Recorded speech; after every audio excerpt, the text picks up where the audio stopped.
அச்சுறுத்தும் நீட் பூதம் பணிந்ததா மத்திய பாஜக அரசு? நீட் வினாத்தாள் கசிவுக்கு எதிரான போராட்டம் நாடு முழுக்க கடும் அதிர்வலைகளை ஏற்படுத்தியிருக்கிற நிலையில வினாத்தாள் கசிவுகளுக்கு எதிராக கடும் நடவடிக்கை எடுக்கப்படும், இது தொடர்பான வழக்குகளை விசாரிக்க விரைவு நீதிமன்றங்கள் அமைக்கப்படும் தெரிவிச்சிருக்காரு பிரதமர் நரேந்திர மோடி. இது தொடர்பாக தன்னோட சமூக வலைதள பக்கங்கள்ல வீடியோ வெளியிட்டிருக்க பிரதமர் மோடி, நீட் தேர்வு வினாத்தாள் கசிவுகள் குறித்து அமைச்சரவை கூட்டத்தில் விவாதிக்கப்படும், வினாத்தாள் கசிவுகளை தடுக்கிற வகையில புதிய மசோதா நாடாளுமன்றத்தில் கொண்டு வரப்படும் மாணவர்களுக்கு உறுதியளிச்சிருக்காரு. உயர்கல்வித்துறை செயலாளரை மத்திய அரசு இடமாற்றம் செஞ்சிருக்கிற நிலையில போராட்டக்காரர்கள் மீதான வழக்குகள் ரத்து செய்யப்படும், நீட் தற்கொலைகளுக்கு இழப்பீடு வழங்கப்படும் போன்ற வாக்குறுதிகளை அளிச்சதை அடுத்து சமூக செயற்பாட்டாளர் சோனம் வாங்சுக் உண்ணாவிரத போராட்டத்தை நிறைவு செஞ்சிருக்காரு. நீட் விவகாரம் மத்திய அரசுக்கு அச்சுறுத்தலா மாறி இருக்கிறது ஏன்? மாணவர்கள் இளைஞர்களின் போராட்டத்துக்கு ஆதரவு பெருகுவது ஏன்? விவசாயிகள் போராட்டம் தந்த பாடத்தால மத்திய அரசு முன்கூட்டியே பணிஞ்சதா? இதையெல்லாம் தான் இந்த ஸ்பாட்லைட்ல பார்க்க போறோம். நாடு முழுவதும் இருக்க 1,30,000 மருத்துவ இடங்களுக்கு 22 லட்சம் மாணவர்கள் தேர்வெழுதுற நீட் வினாத்தாள் கசிவு சம்பவம் பெரும் பூகம்பத்தை ஏற்படுத்தியிருக்கு. இந்திய அரசோட மொத்த உயர்கல்வி நிதி ஒதுக்கீட்டை விட தனியார் பயிற்சி கல்விக்காகவே அதிகம் செலவு செய்யப்படுறதாகவும், நீட் தேர்வுகளுக்காக பிள்ளைகளுக்கு பயிற்சி கொடுப்பதற்காகவே பல குடும்பங்கள் தங்களோட வாழ்நாள் சேமிப்பு செலவழிச்சு பெரும் கடன்ல மூழ்கிறதா சொல்லப்படுது. நீட் தேர்வுல வெற்றி பெற்றே ஆகணுங்கிற அழுத்தமும் தொடர்ச்சியான தேர்வு வினாத்தாள் கசிவுகளால மறுதேர்வு எழுத வேண்டிய நிர்பந்தமும் மாணவர்களோட தற்கொலைகளுக்கும் காரணமா சொல்லப்படுது. நீட் தேர்வு வினாத்தாள் விவகாரத்தை அலட்சியத்தோட மத்திய அரசு கடந்து செல்ல முயன்ற நிலையில மக்களோட கோபம் நீரு பூத்த நெருப்பா இருக்கிறத புரிஞ்சு கொண்டு போராட்டத்துல குதிச்சது கரப்பான் பூச்சி ஜனதா கட்சி.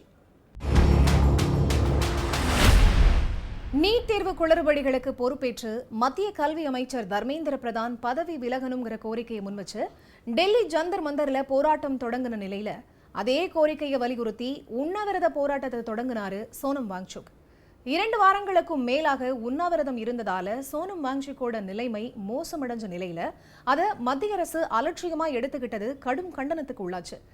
உண்ணாவிரதத்தில் இருந்த சோனம் வாங்சுக் வலுக்கட்டாயமாக மருத்துவமனையில் அனுமதிக்கப்பட்ட நிலையில பிரதானோட ராஜினாமாவை வலியுறுத்தி நாடாளுமன்றம் நோக்கி பேரணியா செல்ல அழைப்பு விடுத்தாரு வாங்சுக். நாடாளுமன்ற மழைக்கால கூட்டத்தோட தொடங்கின முதல் நாள்லயே பேரணி செல்ல சிஜேபி கட்சியினர் திட்டமிட்ட நிலையில நாடு முழுக்க இருந்து ஆயிரக்கணக்கான போராட்டக்காரர்கள் அதிகாலை முதலே மத்திய டெல்லியின் வீதிகள்ல திரள தொடங்கினாங்க.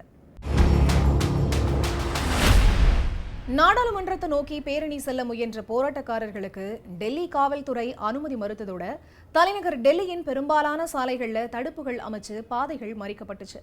போராட்டம் நடைபெற்ற இடங்கள்ல இணையம் முடக்கப்பட்டு 10க்கும் மேற்பட்ட மெட்ரோ ரயில் நிலையங்களை மூடிச்சு மத்திய அரசு. இந்த நிலையில நாடாளுமன்றம் நோக்கி முன்னேற முயன்ற போராட்டக்காரர்கள் மேல தடியடி நடத்தின காவல்துறை கூட்டத்தை கலைக்க கண்ணீர் புகை குண்டுகளை வீசினாங்க. இந்த தாக்குதல்ல 60க்கும் மேற்பட்டவங்க காயமடைஞ்ச நிலையில பல வாரங்களா போராட்டத்தை புறக்கணிச்ச மத்திய அரசு முதல் முறையா பேச்சுவார்த்தைக்கு அழைப்பு விடுத்துச்சு. பேச்சுவார்த்தையில சிஜிபி தரப்புல 3 கோரிக்கைகள் முன்வைக்கப்பட்ட நிலையில அரசு தரப்பிலிருந்து எந்த வாக்குறுதியும் அளிக்கப்படாததால போராட்டம் தொடர்ந்து முன்னெடுக்கப்பட்டுச்சு. நாடு முழுக்க இருந்து போராட்டக்காரர்களுக்கு உணவு, மருந்து மற்றும் தேவையான பொருட்கள் அனுப்பி வைக்கப்பட்ட நிலையில போராட்டத்துக்கு ஆதரவா பஞ்சாப் விவசாயிகள் டெல்லி நோக்கி புறப்பட்டதை அடுத்து மத்திய அரசு பிரச்சனையோட வீரியத்தை உணர தொடங்குச்சு. ஏற்கனவே விவசாயிகள் போராட்டத்துக்கு பணிஞ்சு 3 வேளாண் சட்டங்களை ரத்து செய்யப்பட்டது போல நீட் ரத்து கோரிக்கை வலுப்பெற்று அதுக்கு இணங்க வேண்டிய கட்டாயம் ஏற்படலாம்னு மத்திய அரசு கருதுனதா சொல்லப்படுது. இந்த நிலையில தான் நள்ளிரவு வீடியோவில் வாக்குறுதி அளிச்சிருக்காரு பிரதமர் மோடி. தர்மேந்திர பிரதான் ராஜினாமா என்பதில் சிஜேபி உறுதியா இருக்க எதிர்க்கட்சிகள் நாடாளுமன்றத்தில் தொடர்ந்து அமளியில் ஈடுபட்டு வராங்க. நீட் தேர்வு பணம் படைத்தவர்களுக்கு சாதகமான அநீதிங்கிற எண்ணம் மக்கள் மத்தியில வலுவடைஞ்சிருக்க நிலையில நீட் பூதத்தை அரசு இப்போதைக்கு அமைதிப்படுத்தினாலும் அது எப்போ வேண்டுமானாலும் விஸ்வரூபம் எடுக்கும் அப்படிங்கிறதே நிதர்சனமா இருக்கு.